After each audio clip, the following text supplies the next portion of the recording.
Bismillahirrohmanirrohim. Payg'ambarimiz sollallohu alayhi vasallamning sahobalari, tobiinlar, tobiinlarning hayotlarini o'rgansak azizlar, naqadar bizga ma'nolik, naqadar bizga keraklik tarbiyalarni ko'ramiz.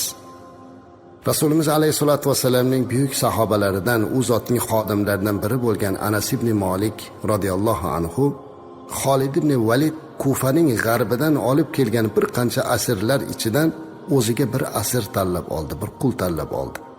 U mahallar quldorlik tuzumi edi azizlar. Quldorlik tuzumini birinchi bo'lib yo'qotishga harakat qilgan o'sha davrda bizning go'zal dinimiz. Kim qulni ozod qilsa unga savob berilishi, qulni musulmon qilganga savob berilishligi haqida Rasulimiz alayhisolatu vasallam juda ham ko'p gapirganlar.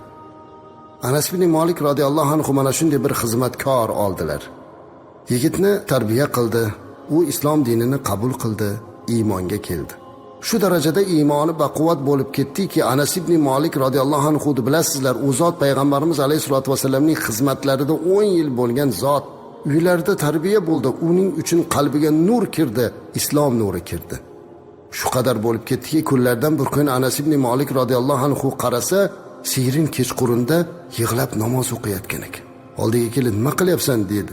Sirin Anas ibn Malikka qarab, "Xo'jam," dedilar. "Men sizni xizmatkoringiz, qulingizman.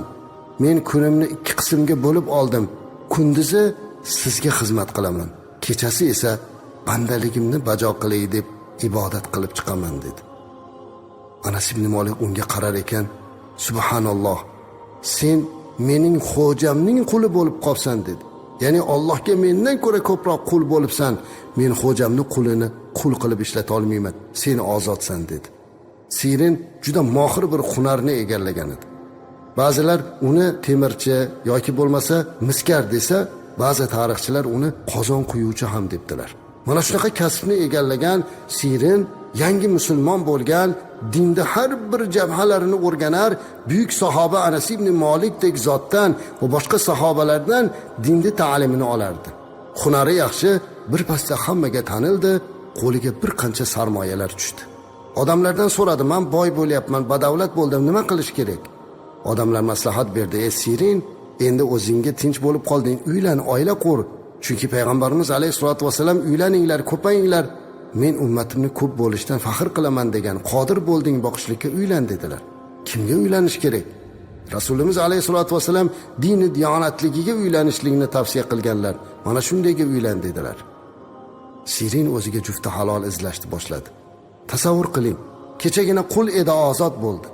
Na uni atrofda yaqin qarindoshi bor, na e'tiborli nufuz himoyachisi bor, hech kimi yo'q bo'lgan oddiygina bir inson, musofir bo'lib kelgan inson o'zi uchun jufti halol izlayapti. Kim beradi bunga qiz? Hozir shunaqa inson kelsa qizingizni bera olasizmi? Yo'q, albatta. Sirin o'zi izlab bir xonadonga sovchilikka o'zi kirib bordi. Kimni xonadoniga deysizmi? O'sha davrda xalifa bo'lib turgan Abu Bakr Siddiq radhiyallohu anhu uylariga. Albatta o'zini qizi emas, u ham xuddi shunday joriya bo'lib boqib, tarbiya qilib, Sofiya deb ism qo'yilgan, ayniqsa Oyisha onamiz sevgan qizlarini uylariga kirdi. Ozod qilingan joriya edi. Abu Bakr Siddiqning oldilariga kelib radhiyallohu anhuga, "Qizingiz bor ekan, o'zingizni qizingiz emas ekan, joriya boqib katta qilgan ekansiz. Dini diyonatini eshitib keldim, menga o'sha qizingizni nikohlab bering," dedilar. Abu Bakr Siddiq, "Ey, nima deyapsan? Sen kimsanki mendek amiral mu'minin, mo'minlarning amiri bo'lib turgan Abu Bakr Siddiqdek zotni uyiga sovchi bo'lib ostonamni hatlab kirishlikka senda qanday jur'at bo'ldi? Sen kimsan o'zi?" degan gapni gapirmadilar.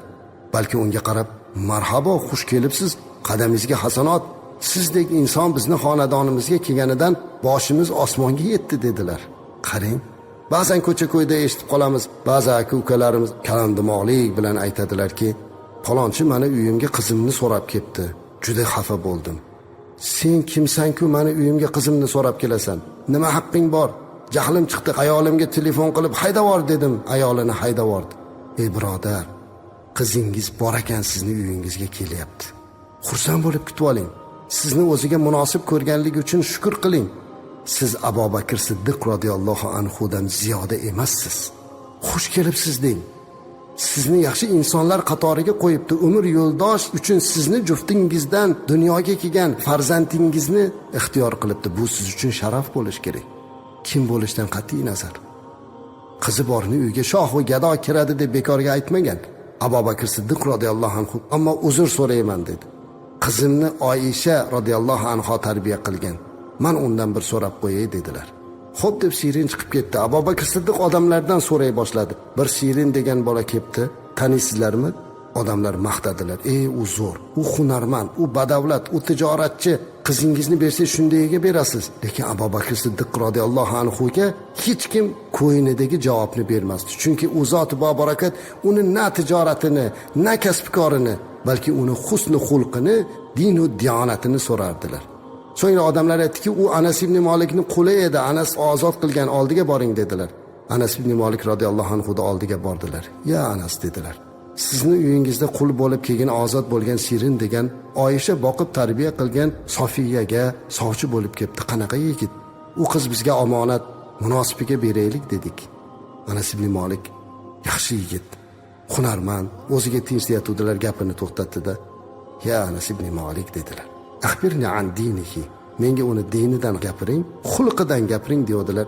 Zavijha ya amiral mu'minin. Ey amiral mu'minin, qizingizni tezda unga nikohlab bering. Undan yomonlik ko'rmaysiz dedilar. Men guvohlik beraman, u shunday taqvodor bo'lganligi uchun men uni ozod qildim dedi. Abu Bakr Siddiq radhiyallohu anhu boqib olgan qizlari Safiyani Siringa nikohladi. Sirin odamlardan so'radi, endi nima qilish kerak? Payg'ambarimiz alayhisolatu vasallam uylansangiz e'lon qiling, xursandchilik qiling, to'y qiling deganlar, to'y qil dedilar. To'y qildilar. Albatta isrof qilmagan holda. Uyiga bir qancha ulug' zotlarni chaqirdi. Anas ibn Malik radhiyallohu anhu keldilar. Ubay ibn Ka'b radhiyallohu anhu keldilar. Abdullah ibn Abbos radhiyallohu anhu hammalari kelib o'tiribdilar. Ularga osh non berib, xursandchilik qilib, nikohlarini e'lon qilgandan keyin Sirin hech kutmagan bir gapni gapirib qoldilar. Ularning oldiga chiqib, sizlarni men uylanganimni e'lon qilishlikka chaqirishlik bilan birga duolaringizni olmoq uchun chaqirdim. Menga duo qilib beringlar. Alloh mana shu qiz bilan baxtli saodatli qilsin u solih farzandlar ato qilsin dedi. Oraga sukunat cho'kdi. Kim duo qiladi? O'tirganlardan birlari aytdilarki, ichimizda payg'ambarimiz alayhisolatu vasallamning jiyanlari o'tiribdilar dedi. U zot Ibn Abbos radhiyallohu anhu shu zot duo qilsinlar biz amin deb turaylik dedilar. U zotdan boshqamiz duo qilishga haqli emasmiz dedi. Ibn Abbos radhiyallohu anhu ularga qarab, kechirasizlar. İçimizde Peygamberimiz aleyhissalatu vesselam kim Cebrail farishtadan Qur'on eshitishni xohlasa Abdullah ibn Mas'udni qiroatiga quloq solsin degan Abdullah ibn Mas'ud radhiyallohu anhu qiroatlari Cebrail alayhissalomdek farishtani qiroatiga o'xshatilgan zot o'tiribdilar. U kishi duo qilsalar men amin dedilar. U kishi aytdilarki, kechirasizlar. Peygamberimiz aleyhissalatu vesselamni bir necha yil xizmatlarini qilgan Anas ibn Malik radhiyallohu anhu turibdilar. Bir-birlariga mana shunaqa qildilar. Odobni qarang. Bir payt hammalari to'planib aytdilarki, ichimizda Ubay ibn Ka'b radhiyallohu anhu o'tiribdilar. Qur'oni Karimdagi Bayyina surasi nozil bo'lganda Alloh azza va jalla payg'ambarimiz alayhisolatu vasallamga mana shu Bayyina surasini birinchi bo'lib Ubay ibn Ka'b radhiyallohu anhu ga o'qib berishni topshirgan. Mana shu buyruqni bergan ekan. Payg'ambarimiz alayhisolatu vasallam Ubay ibn Ka'b radhiyallohu anhu oldilariga kelib, "Ya Ubay, Alloh azza va jalla ushbu surani sizga o'qib berishlikni buyurdi" deganda Ubay ibn Ka'b radhiyallohu anhu ovoz chiqarib, "Alloh meni esladimi? Alloh meni esladimi? Alloh meni ismimni aytdimi?" deb yig'lagan ekanlar. Mana shu zot ham o'tiribdi ekanlarda o'sha davrada. Sahobalar aytdilarki, Ubay ibn Ka'b duo qilsinlar, biz amin deb turaylik. Ubay ibn Ka'b radhiyallohu anhu duo qildilar, hammalari amin deb turdilar. Badr ishtirokchilari, ulug' zotlar mana shunday Ubay ibn Ka'b radhiyallohu anhu, Abdullah ibn Mas'ud radhiyallohu anhu, Ibn Abbos radhiyallohu anhu, Anas ibn Malik radhiyallohu anhu va boshqalar duo qildi. Nima deb o'ylaysiz? Bir yildan keyin Alloh Siringa go'zal bir o'g'il ato qildimi? Hikmat Allohniki azizlar. Farzand bermadi Siringa. 1 yil, 2 yil, 3 yil, 4 yil. Hamma hayron. Nega bunday bo'lyapti? 5 yil o'tdi, 6 yil o'tdi, odamlar muddat o'tgandan keyin Siringa ozgina gapiradigan bo'ldilar. Sirin, bola bo'lmayapti-ku, boshqaga uylanib ko'rmaysanmi dedilar.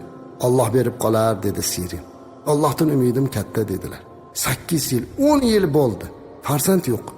Odamlar sal qattiqroq gapira boshladilar. "Ey Sirin, bunday qilmagin. Yaxshi yigitsan, boshqaga uylana qolgin endi." "Yo'q, sabr qilaylik. Allohdan so'rayapmiz, berib qolar." 15 yil bo'ldi. 15 yil. Oxiri odamlar o'rab olib qattiqroq gapirishdi. "Ey Sirin, qanaqasan sen? Uylanmaysanmi? Boshqasiga uylan. Axir tug'mas xotin bilan yuribsan" deganda Sirin yig'lab yubordi. "Nima deyapsizlar? Meni ayolimni boshini kim silagan bilasizlarmi? Oysha onamiz silagan. Meni ayolim Abu Bakr Siddiqdek zotning uyida tarbiyalangan. Meni to'yimda mana shuncha Badr ishtirokchisi duo qilgan. Nima uchun ularning duosidan keyin Alloh menga farzand bermas ekan? Agar o'shundan keyin ham farzand bermasa, men 10 taga uylansam ham bermaydi. Men o'sha duolarning mustajabligidan umid qilaman. Ishlaringiz bo'lmasin" dedi. Ba'zi tarixchilar 23 yil, ba'zilar 20 yilda Siringa Alloh bir o'g'il berganini yozadi. Shunday bir o'g'il berdiki, hozirgacha biz nomini eslab ulug'laydigan, tushlarni tafsirini aytib beradigan darajadagi ulamo bo'lgan, taqvoda, zuhdda, ilmda tengi yo'q bo'lgan Muhammad ibn Sirin degan zot dunyoga keldi. Otasini, onasini sabri bilan, otasini, onasini umidi bilan. Ba'zan azizlar, qizimizni turmushga bersak yoki o'g'limizni uylasak, bir yilda bola ko'rmasa ajratishlik hukmini chiqaramiz. Bo'ldi, bola ko'rmayaptikan ajratish kerak. Ey birodar, farzand berguvchi Alloh, sabr qiling, duo qiling, duo oling, umidingizni uzmang. Albatta Alloh beradi. Allohdan umid qiling. U bechora mushfiq qizingizni xorlamang. Allohdan so'rab turavering. Mana shu zot mana 20 yildan ortiq Allohdan so'radi. Alloh bola berdi. Undan keyin mana tarixchilar yozyapti, juda ko'p aka-ukalar ko'rdi Muhammad ibn Sirin. Hammalari buyuk olim bo'ldi. Muhammad ibn Sirin rahmatulloh alayhi tobiinlardan buyuk zot bo'ldilar.